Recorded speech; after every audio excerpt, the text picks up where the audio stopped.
I finally removed the beloved orange reflector from the front. Makes a big difference. You can see as the pictures scan over. It just draws your eye there. With it gone, it just coalesces so much better. Here's the opposite view coming in, and small change but notable. I figured picture to picture, it would be nice to see side by side. Wow, what a difference removing those fork reflectors, huh?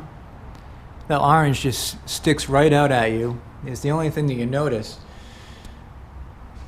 Getting back to the forks there, you can see this damage, this dent right there. See that? That was from a previous drop. I mentioned it in the past videos. So we want to bring this thing back to its original luster and take advantage of replacement pots. So instead of just putting a new piece back on there, it's a new fork cover, I figured why not do something a little different. So I got these from Arlen Ness. These will be on later on this month, but these are just aluminum, of course, and they just have that more retro look. It looks like it's, you know, the accordion, old school dust cover kind of thing, but it's actually made of steel. I think it gives it some flair. They have ones that are cut, they have some contrast to it, but because I'm going with more of a brass look on here, I'm trying to reduce the amount of stainless steel chrome I put on the bike. It's more than enough for me on it already. So that'll look pretty cool when it goes on, and of course we'll update it when it all comes on together. And we'll get the new bars coming, not for a few weeks. So in thinking of that, we got these here. So these are Roland Sands. I think these are Tracker. I don't know. Roland Sands brass grips. There's a couple different versions. There's 3 different versions, I believe. These are the ones, and I'll show you the only difference really is with the grip shape, but also on the back side. That'll tell you which ones they are, exactly what the caps show. But I would say diameter is similar. I was scared they're going to be too skinny, but the diameter is pretty similar, it appears, to my stock grips. So they're not quite as fat as some of the Harley replacements, but you know, I really don't care at the look. But while you're going brass, you got to go brass. So what else do we have here? We've got an oil cap here from Rough Crafts. You can see that gleaming out there.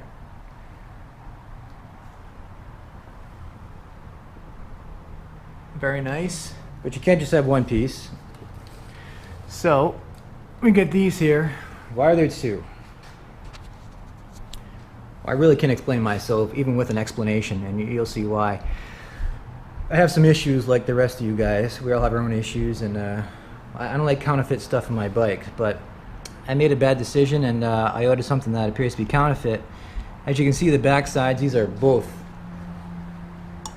the gas filler cap. As you can see from the back side, you can't really tell much of a difference. And looking at one, it's got a couple of different rubber pieces here. If you get in real close, you can see this sort of double-edged cut piece that is kind of like stock. You see the stock one does have this character to it, and I'll show you the stock one right now. And then on top of that, they give me 2 of these. I don't know what I'm supposed to do with it, so I put one on there for extra tank clearance, but I don't know if this extra flat piece should be there or not. There's 2 of them in the box. This is actually the real thing. This is more expensive, of course. I got this online, straight from Rough Crafts website, and I would say it's hard to tell them apart. Here's a logo there. They both have the writing and the engraving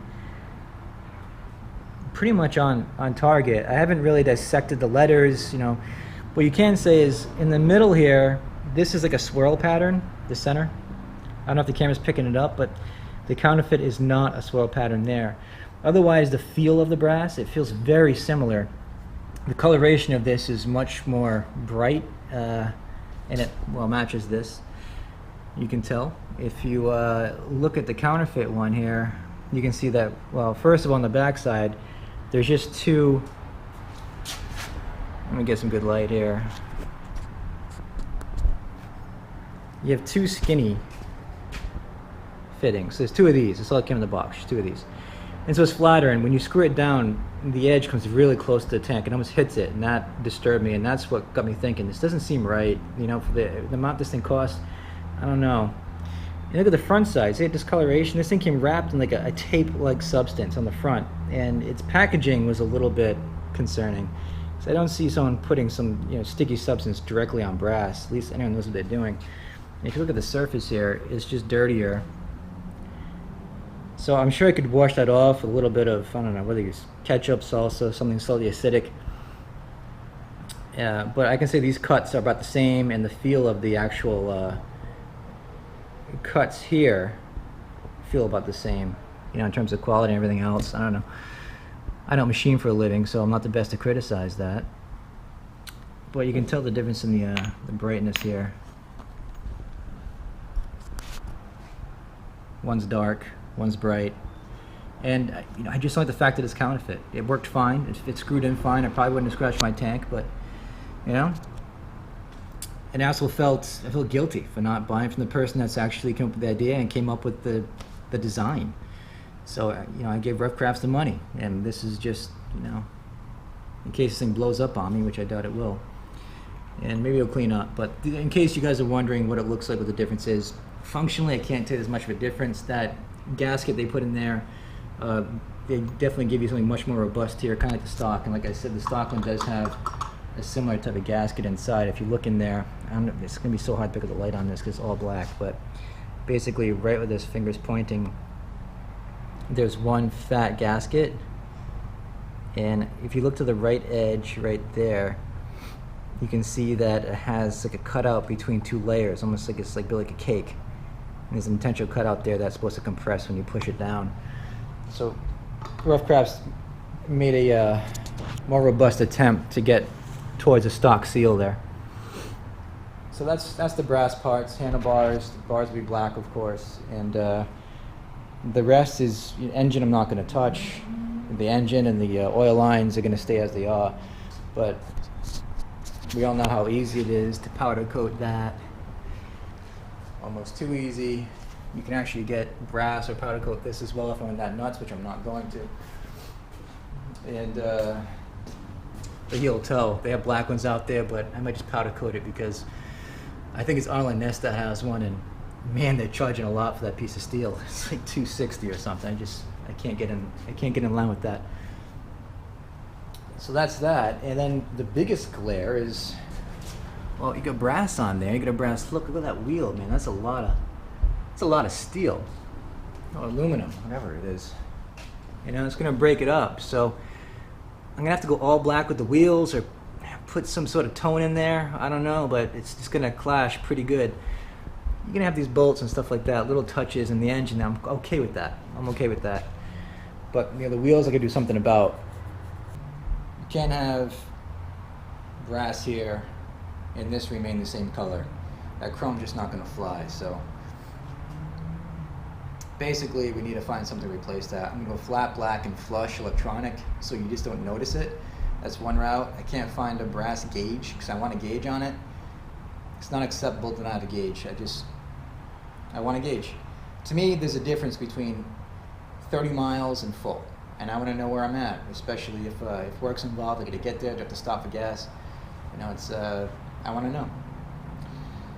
So that's the rough plan so far. You know, and while we're taking the fork covers off, while we're putting bars on, that front end dive with braking is, I don't know, man. It's too much. It's just too much. They make a monotube cartridge kit, Progressive does, and the cost isn't too bad. And then when you're going to do that, what about the rear, you know? And what I'm thinking is, I don't need a bike this low. I like the look of the low, but I'll take another inch or two of suspension travel. So I want to put in stock height, upgraded fat boy internals in the fork, and also the rear spring and cartridge back there. The only question I really have is, and let me know if any of you guys know, is can I just drop a standard height fat boy cartridge or spring in here, and will it just extend itself out and be okay, or do I need a different actual I need a new front end to actually fit the internals that are longer. I think I can just drop it in and just raise the height a little bit. I hope so, because if that's the case, I'm going to do that. The bike's going to lift a little bit and handle a little better and have less dive, and everything's good. So let me know if you guys know. Otherwise, I'll dig in the forums and see if we can find something there. So just a little update. All this stuff will be on going into late July, so the bike will look significantly different first week of August. And I'll be on the other side of the country at that point. So second week of August, I think we'll have a new looking bike at that point, and hopefully handling will be a little better too at that time. But it's a fat boy, so I'm not gonna get my undies in a bunch over that. I know what it is.